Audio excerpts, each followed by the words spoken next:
How to change personality of your Codex desktop application.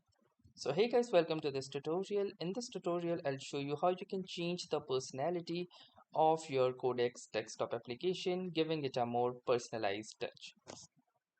So to do this, first head on to the settings of your Codex application.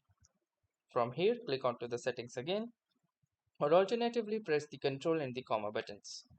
Now within the settings, you will need to click onto this configuration option, and within the configuration, if you cannot find the setting, you can simply go to personalization. Within the personalization, you will see this personality option at the top. So from here you can choose a default tone for Codex responses.